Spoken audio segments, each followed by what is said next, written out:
Hey guys, how's it going? Welcome to Don't Argue Podcast. Hope you guys well. Thank you again for tuning in. If you're new, don't forget to like, share, subscribe, and comment away.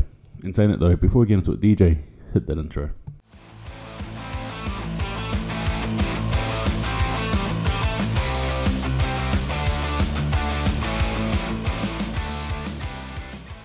Alright guys, here we go. I made a post where I was talking about ranting, and I suppose I've got to, bring it to the forefront. I'm frustrated with this team. I'm just going to get straight into it. I'm frustrated with this team. There was a lot of anticipation heading into 2023 after our very stellar, beautiful 2022. And all we've just seen from the get-go has been disappointment. The game against the Crows, I think for me, surmised it. But I suppose for some of you guys, it's probably round one, maybe round two, right? Maybe even round three when we won against the Eagles. And perhaps some of us not being really too convinced. Now, I need to address a few things, and I suppose I'll bring them up, and we'll just see what happens, and give me your thoughts. So the first point I want to bring up is Liam Henry. Henry, as we all know, is was in the top 10 draft picks for Fremantle, I believe, in 2000 and 19? I think 19 or 2019 anyway. And since then, we have seen him progress.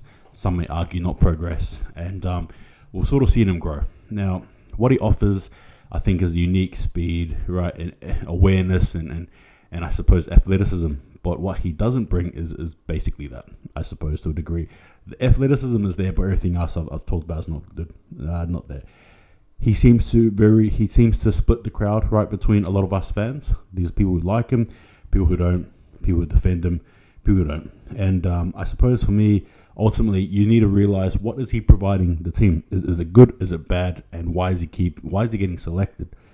Now, granted, Liam Henry has been given ample time, the most he's ever been given at any stage of his career for Fremantle.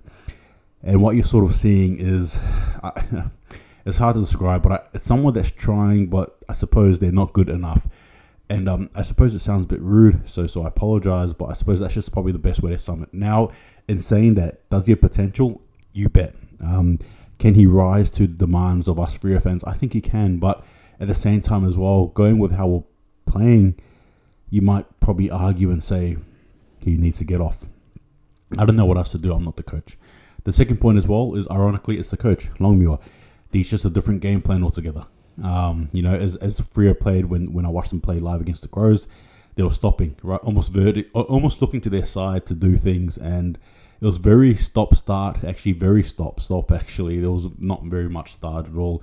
A very slow, very placid type of play. Not aggressive, not looking to I suppose, expose defense. If anything, Freo was just allowing the Crows to get back, to place themselves, and then to attack, and hence the reason why there's a lot of turnovers, contested marks, and all that jazz there, and just didn't fall into fruition, in my honest belief. And a lot of this falls on Longmuir. Now, I don't know what he's trying to do.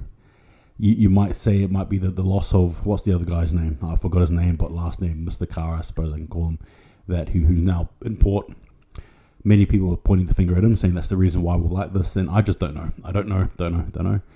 But at the same time, it's still a worrying sign. So I suppose that's just a talking point there. And a lot of people are saying sack Justin Longmuir as well. I don't think I don't think we need to sack him. I really don't. I just think perhaps he needs a new overhaul of staff. Possibly. I don't know. Give me your thoughts. Next point as well. Alex Pearce. We all love Alex Pearce, right? We love his journey. We love what he represents. We love the fact that he's been someone who's really fought his way back to get into the squad, to make his mark, and to lay claim to what is his right, rightfully so. However, let's call a spade a spade. His captaincy run, particularly in 2023, has not been great. Now, you can look at 2022 and be like, well, what, it was good there, but I suppose we were a different team. The likes of obviously Logue, right, was there. And I suppose, I'll get to that too, I guess. But look, long story short, I suppose Alex Pearce his form has dropped, I think, significantly. It's good to see him run around, but he's not that fast compared to other players. And I would even say that Taylor Walker made him look like a standstill when they were playing. And Taylor Walker's not a fast dude by any means either. So I don't know what's happened. Is it the pressure of expectation? Is he, because I just don't see him being someone who's very vocal, very up at the boys' face. Let's do this, hurry up. He's not that type of player. He's very laid back, very chilled, much like, the style that he has, which is cool. I'm not here to judge, but you get what I mean. He's very laid back, and I'm asking myself, is that the type of captain we need, particularly the likes of Brayshaw, Sarong, Young, and Frederick, and those players who are sort of, Johnson or Driscoll, those sort of players who are maturing. Is this the type of leader we need? Somebody who is not as outspoken, than and needs to be. And I suppose, can they harm the Freo boys in the future? Genuine question as well. So, yeah, look, I appreciate Alex Pearce, but I was all for Andrew Brayshaw being captain. I absolutely was. I still think he should be. I think Andrew Brayshaw has the qualities, and he has the mannerisms, and he has just the whole ideal package, in my opinion. Alex Pearce might be a transition captain, might be a captain for this year, and then probably not next year. And look, in all honesty, though, captaincy, what's the word? Captaincy reflects leadership, right? And I suppose I'll leave that with you to mull over. And the next point as well I want to bring up is, it's funny, but I suppose it's the team dynamic. I mentioned Logue. We kind of miss him. I think I do anyway, defensively. There's also this chop and change, right? 1 week Brody's not playing, the next week he is, right? 1 week Sturt's being named and he's not playing, and then it's a bit hit and miss. And again, it falls down to the coach, but at the same time as well, we're just seeing this affect our team, the general play of Fremantle, whether it be the disconnection of the mids and the forwards, and the forwards and the mids and the vice and the defenders. It's just a circus. All right, the DNA that made us great, Flagman and all that stuff in 2022 is nothing but a distant memory. It feels really distant, very awkward, and something I don't even like talking about now. It's quite embarrassing whenever I hear the word Flagman being thrown around, considering we're now languish,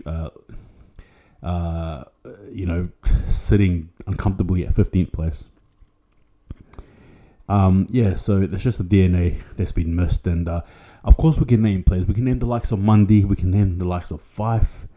I get it, okay, sure, but at the same time as well, you would have thought that as a team growing, we would have been able to navigate our way through that, and we haven't. And I suppose that's the most disappointing part. That's the reason why we're here as fans, very upset at our team, who should be in the top 6. We should be in the top 6. I actually thought we'd win our first 5 games. I didn't even see this happening, and that's quite embarrassing, right? It is what it is.